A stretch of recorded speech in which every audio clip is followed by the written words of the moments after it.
Chapter 19. On the 24th of September, 1833, the Reverend Mr. Cazault, Secretary of the Bishop of Quebec, presented to me the official letters which named me the Vicar of the Reverend Mr. Perros, Archpriest and Curate of St. Charles. I was soon on my way with a cheerful heart to fill the post assigned to me by my superior. The parish of St. Charles is beautifully situated about 20 miles southwest of Quebec, on the banks of a river. Its large farmhouses and barns, neatly whitewashed with lime, were the symbols of peace and comfort.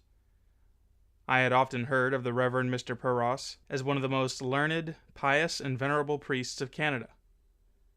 When I arrived, he was absent on a sick call, but his sister received me with every mark of refined politeness. Under the burden of her 50 years, she had kept all the freshness and amiability of youth.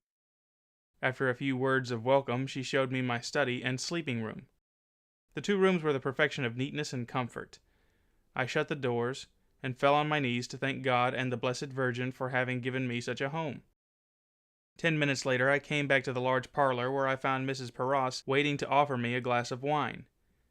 She then told me how her brother, the curate, and herself were happy when they heard that I was to come and live with them. She had known my mother before her marriage, and she told me how she had passed several happy days in her company. She could not speak to me of any subject more interesting than my mother, for, though she had died a few years before, she had never ceased to be present in my mind, and near and dear to my heart. Soon curate arrived, and I rose to meet him. But it is impossible to adequately express what I felt at that moment. Reverend Mr. Perros was then about 65 years old. He was a tall man, almost a giant. No king ever bore his head with more dignity. But his beautiful blue eyes were the embodiment of kindness. There was in his face an expression of peace, calm, piety, and kindness, which entirely won my heart and my respect. When with a smile on his lips he extended his hands towards me, I fell on my knees and said, "Mr. Perros, God sends me to you that you may be my teacher and my father. You will have to guide my first and inexperienced steps in the holy ministry. Do bless me, and pray that I may be as good a priest as you are yourself." The unpremeditated and earnest act of mine so touched the good old priest that he could hardly speak. Leaning towards me, he raised me up and pressed me to his bosom. With a voice trembling with emotion, he said, "May God bless you, my dear sir, and may he also be blessed for having chosen you to help me to carry the burden of the ministry in my old age." After half an hour of the most interesting conversation, he showed me his library, which was very large and composed of the best books which a priest of Rome is allowed to read, and he very kindly put it at my service. During the 8 months which it was my privilege to remain with the venerable Mr. Perros, the conversation was exceedingly interesting, and I never heard from him any idle, frivolous talking, as is so much the habit among the priests. He was well versed in literature, philosophy, history, and theology of Rome. He had personally known almost all the bishops and priests of the last 50 years, and his memory was well stored with anecdotes and facts concerning the clergy from almost the days of the conquest of Canada. I could write many interesting things were I to publish what I heard from him concerning the things of the clergy. I will only give 2 or 3 of the facts of that interesting period of the Church in Canada. A couple of months before my arrival at St. Charles, the vicar who preceded me, called Lajus, had publicly eloped with one of his beautiful penitents. After 3 months of public scandal, she had repented and come back to her heartbroken parents. About the same time, a neighboring curate, in whom I had great confidence, compromised himself also with one of his fair parishioners, in a most shameful, though less public way. These 2 scandals distressed me exceedingly, and for nearly a week I felt so overwhelmed with shame that I dreaded to show my face in public, and I almost regretted that I had ever become a priest. My nights were sleepless. I could hardly eat anything. My conversations with Mr. Perros had lost their charms. "Are you sick, my young friend?" he said to me one day. "No, sir, I am not sick, but I am sad." He replied, "Can I know the cause of your sadness? You used to be cheerful and happy since you came here. Please tell me what is the matter with you. I am an old man, and I know many remedies for the soul as well as the body." "The 2 last awful scandals by the priests," I answered, are the cause of my sadness. The news has fallen upon me like a thunderbolt, though I had heard something of that nature when I was a simple ecclesiastic in the college. The human frailty of so many is really distressing. How can one hope to stand up on one's feet when one sees such strong men fall by one's side? What will become of our holy church in Canada and all over the world if her most devoted priests are so weak and have so little self-respect and so little fear of God? My dear young friend, answered Mr. Perros, our holy church is infallible. The gates of hell cannot prevail against her. But the assurance of her perpetuity and infallibility does not rest on any human foundation. It does not rest on the personal holiness of her priests, but it rests on the promise of Jesus Christ. Her perpetuity and infallibility are a perpetual miracle. It requires the constant working of Jesus Christ to keep her pure and holy in spite of the sins and scandals of her priests. Even the clearest proof that our holy church has a promise of perpetuity and infallibility is drawn from the very sins and scandals of her priests, for those sins and scandals would have destroyed her long ago if Christ was not in the midst to save and sustain her. Just as the ark of Noah was miraculously saved by the mighty hand of God when the waters of the deluge would otherwise have wrecked it, so our holy church is miraculously prevented from perishing in the flood of iniquities by which too many priests have deluged the world. Let therefore your faith and confidence in your holy church, and your respect for her, remain firm and unshaken in the midst of all these scandals. Just as the valiant soldier makes superhuman efforts to save the flag when he sees those who have carried it fall on the battlefield. Oh, you will see more of the flag-bearers slaughtered before you reach my age. I am near the end of my course, and thanks be to God, my faith in our holy church is stronger than ever, though I have seen and heard many things compared with which the facts which just now distress you are mere trifles. In order to better prepare you to the conflict, I think it is my duty to tell you a fact which I got from the late Lord Bishop Plessis. I have never revealed it to anybody, but my interest in you is so great that I will tell it to you, and my confidence in your wisdom is so absolute that I am sure you will never abuse it. We must never let it be known to the people, for it would diminish, if not destroy, the respect and confidence in us, without which it would become most impossible to lead them. I have already told you that the late venerable Bishop Plessis was my personal friend. Every summer, when he had reached the end of 3 months of episcopal visitation of his diocese, he used to come and spend 8 or 10 days of absolute rest and enjoyment of private and solitary life with me in his parsonage.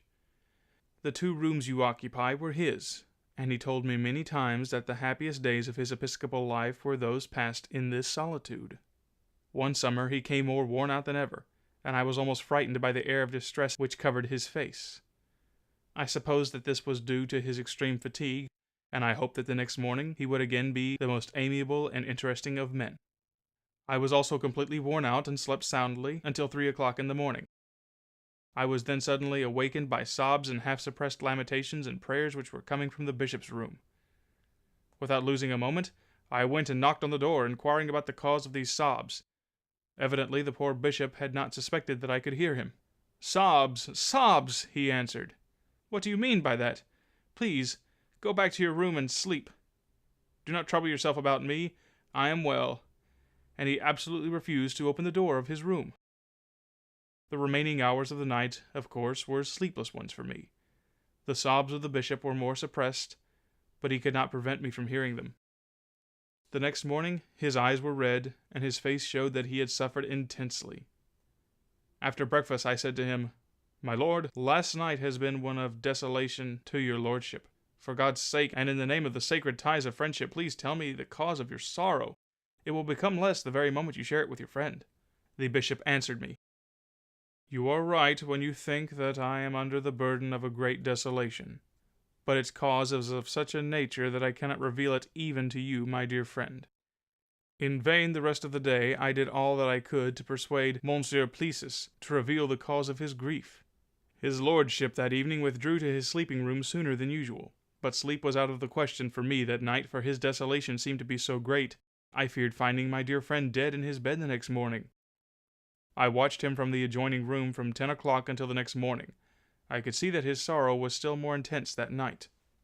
I formed an extreme resolution, which I put into effect the very moment that he came out of his room the next morning.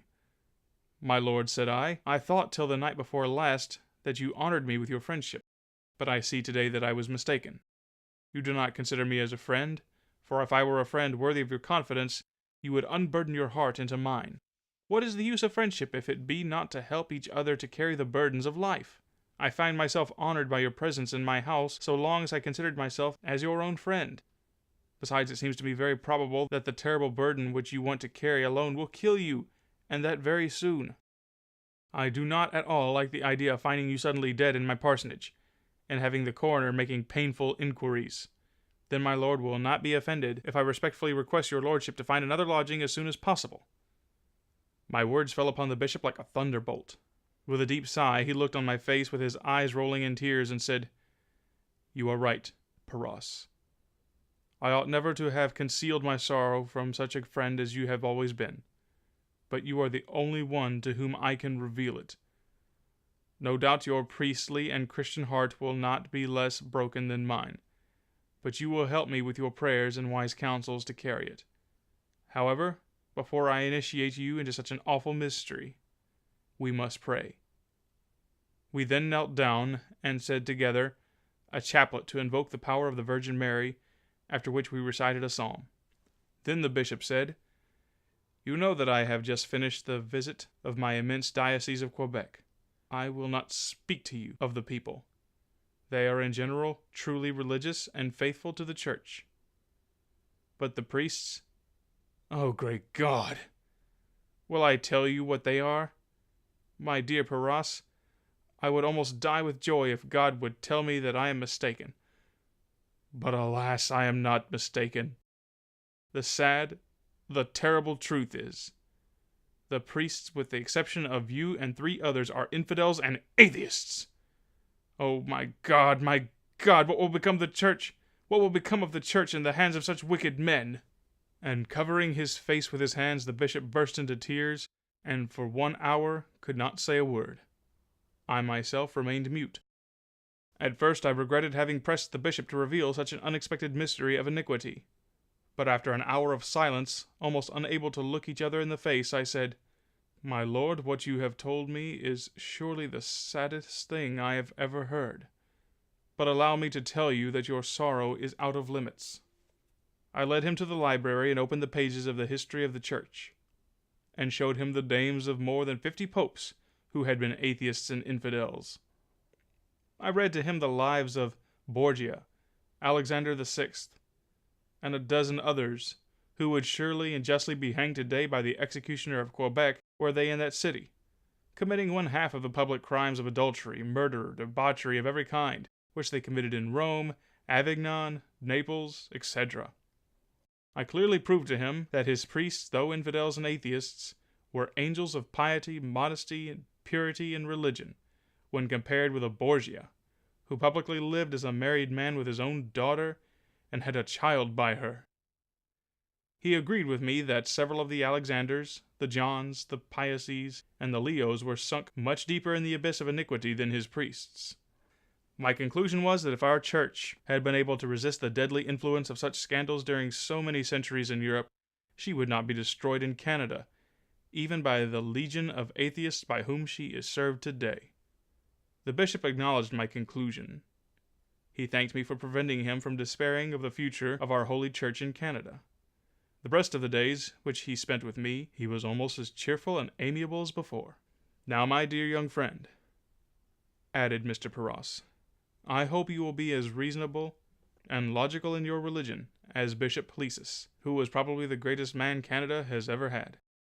When Satan tries to shake your faith by the scandals you see, remember that Pope, who, through revenge against his predecessor, had him exhumed, brought his dead body before judges, then charged him with the most horrible crimes, which he proved by the testimony of scores of witnesses, got the dead Pope condemned to be beheaded, and dragged with ropes through the muddy streets of Rome, and thrown into the Tiber. Yes, when your mind is oppressed by the secret crimes of the priests, which you will now know either through the confessional or by the public rumor, remember that more than 12 popes have been raised to that high and holy dignity by the rich and influential prostitutes of Rome, with whom they were publicly living in the most scandalous way. Remember young John the 11th, son of Pope Sergius, who was consecrated pope when he was only 12 years old by the influence of his prostitute mother, Marozia. but who was so horribly profligate that he was deposed by the people and the clergy of Rome. Well, if our holy church has been able to pass through such storms without perishing, is it not a living proof that Christ is her pilot, that she is imperishable and infallible because St. Peter is her foundation? Oh my God.